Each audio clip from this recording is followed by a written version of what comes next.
जत्रा म्हटलं की विविध कारणांनी ती प्रसिद्ध असते, परंतु अमरावती जिल्ह्यातील तळेगाव दशाशरची जी शंकरपट आणि यात्रा महोत्सव असतो, या यात्रे महोत्सवमध्ये जे अनेक भाविक भक्त येतात त्यांना जे पेटपूजा करावं लागते, ती पेटपूजामध्ये नेमकं काय खावं असं विचार पडतो। परंतु या अमरावती जिल्ह्यातील तळेगाव दशाशरमध्ये सर्वात प्रसिद्ध आहे ते कच्चा चिवडा। या दृश्यामध्ये जर आपण बघितलं तर हे जे ग्राहक या ठिकाणी बसलेले हे सगळे कच्चा चिवडा खाण्यासाठी गर्दी आहे। तोबा गर्दी या कच्चा चिवडा खाण्यासाठी होती। इतकं प्रसिद्ध आणि चव आहे या चिवड्यामध्ये की वर्षातून एकदा ही जत्रा भरते 4 ते 5 दिवस, परंतु खूप मोठ्या प्रमाणात या ठिकाणी जे भाविक भक्त येतात ते फक्त कच्चा चिवडा खाण्यासाठी सुद्धा अनेक शौकीन येतात। आपल्यासोबत जे कच्चा चिवडा बनवणारे आहे सूरजुसे, आपण त्यांच्याशी बोलूया। किती वर्षापासून तुम्ही कच्चा चिवडा बनवता आणि कसा प्रतिसाद मिळतो? प्रतिसाद चांगला मिळतो लोकांचा।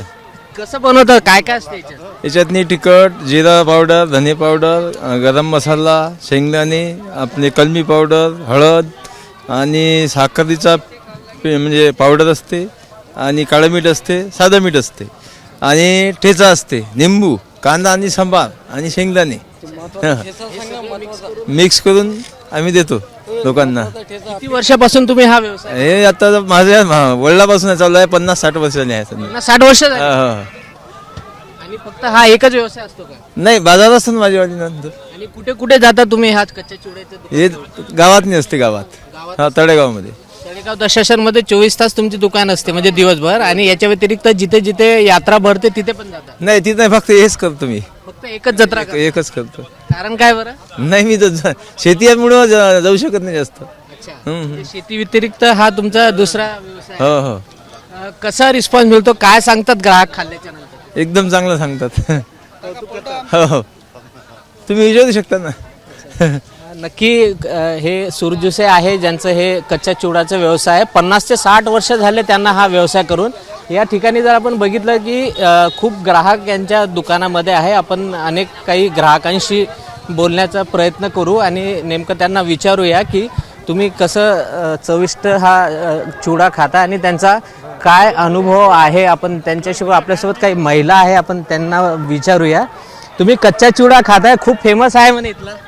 हो, इथला तळेगावचा चिवडा खूप फेमस आहे, दूरदूरून लोक इथे, आणि विशेष म्हणजे सूरजुसीचा चिवडा इथे तळेगावमध्ये खूप फेमस आहे। तुम्ही किती वर्षापासून यात्रेत येता? आम्ही जवळपास 3 वर्षापासून यात्रेत येत आहे आणि यांच्याचकडचा चिवडा खायला येतो। म्हणजे आले की कच्चा चिवडा खाल्ल्याशिवाय राहत नाही? नाही, तुम्हाला कसं वाटलं? खूप छान, एकदम मस्त। हां, दरवर्षी आम्ही येतो। इथल्या शाळेत आम्ही जिल्हा परिषद हायस्कूलला कच्चा चिवडा खाल्ल्याशिवाय राहत नाही, आम्ही दरवर्षी येतो आणि इथलाच चिवडा खातो। तुम्हाला ताई? टेस्टच अशी आहे की आम्ही इथे आल्याशिवाय म्हणजे चिवडा खाल्ल्याशिवाय जातच नाही। किती खाल्लं तुम्ही? आतापर्यंत हे 2-2 प्लेट सगळ्यांच्या, आणि सोबत पार्सल पण घेऊन जातो आम्ही घरी। बघू शकतो की इथे 2-2 प्लेट तर यांनी खाल्लेले, परंतु पार्सल सुद्धा घेऊन जातो अशी प्रतिक्रिया या महिलांची आहे। इतका चविष्ट हा कच्चा चिवडा आहे। आणि खरं जर पाहिलं तर या तळेगाव दशाशरची जी यात्रा आहे ती खूप कच्च्या चिवड्याला खूप प्रसिद्ध आहे। येथे कोणीही भाविक भक्त या यात्रेमध्ये आला की तो कच्चा चिवडा खाल्ल्याशिवाय राहत नाही। कॅमेरामॅन अमोल देशमुखचा प्रणय निर्माण, तळेगाव दशाशर, अमरावती। एबीपी माझा, उघडा डोळे बघा नीट।